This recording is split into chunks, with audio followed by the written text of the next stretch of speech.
There are very few filmmakers alive today who can make you feel the weight of an entire universe pressing down on a single human soul.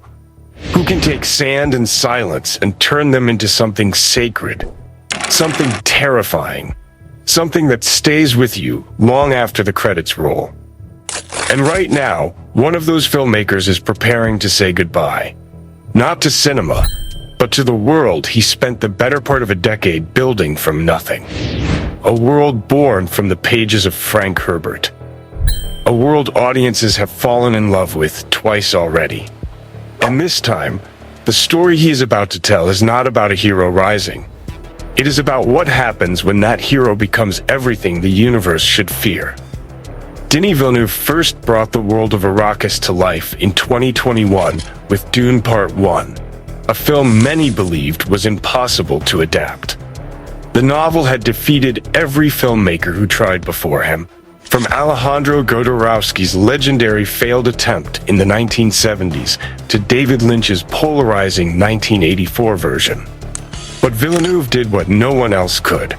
He made audiences care about spice, sandworms, and a boy named Paul Atreides.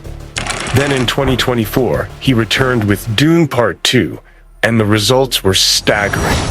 The sequel earned over $715 million worldwide, a 92% certified fresh score on Rotten Tomatoes, an 8.8 on IMDb, 5 Academy Award nominations including Best Picture, and wins for Best Sound and Best Visual Effects. Rotten Tomatoes themselves named it the best movie of 2024. And now the final chapter is officially on its way.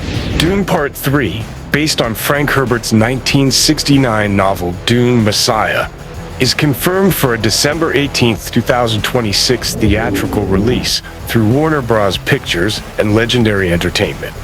Principal photography began on July 8, 2025 at Origo Film Studios in Budapest, with additional location filming at the Liwa Oasis in Abu Dhabi. Production wrapped in November 2025, making this the fastest shoot in the history of Villeneuve's Dune trilogy. The film takes place 12 years after the events of Part 2, following Paul Atreides not as a rising rebel, but as the Padishah Emperor, a man now sitting at the center of a galaxy-wide holy war he himself unleashed. Villeneuve has confirmed this will be his final Dune film, closing out his Paul Atreides trilogy once and for all.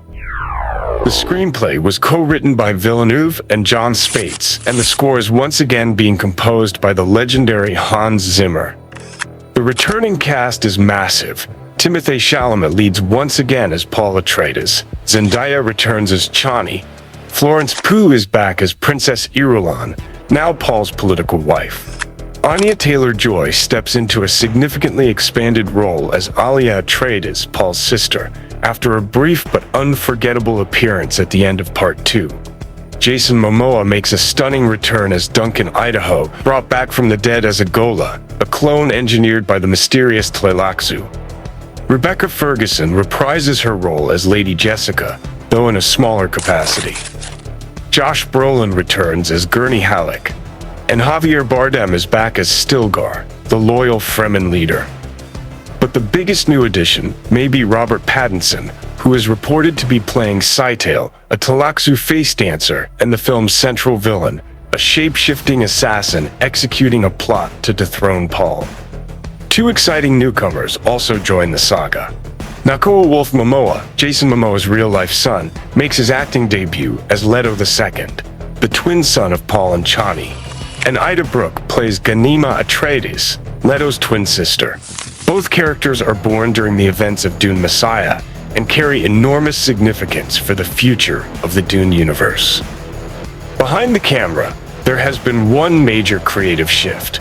Cinematographer Greg Fraser, who won an Oscar for the first Dune and was nominated again for Part 2, has departed the franchise due to his commitment to Sam Mendes' 4 upcoming Beatles biopics.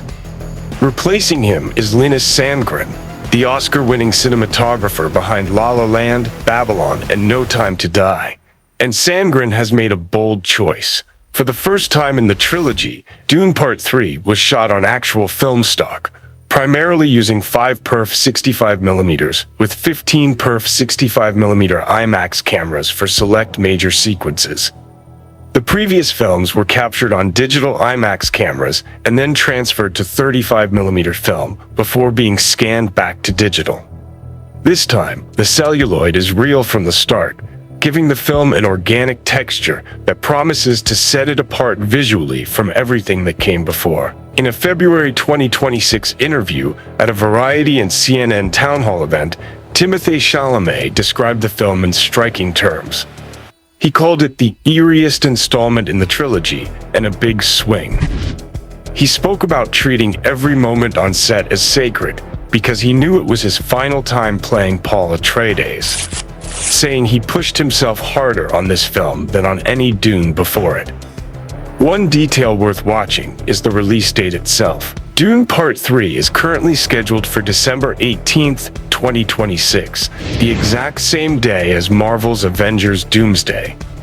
Industry reports suggest one of these two blockbusters will eventually move to avoid a direct collision, with some outlets reporting that Dune could shift earlier to October or November 2026.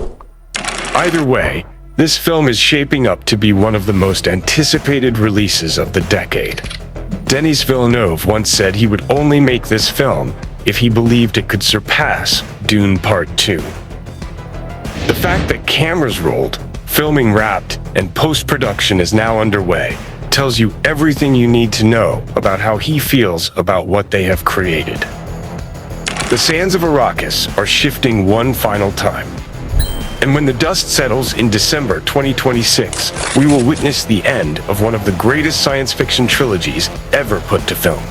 If you do not want to miss a single update on Dune Part 3, make sure to subscribe to this channel and turn on notifications. The desert is calling, and this time, there is no turning back.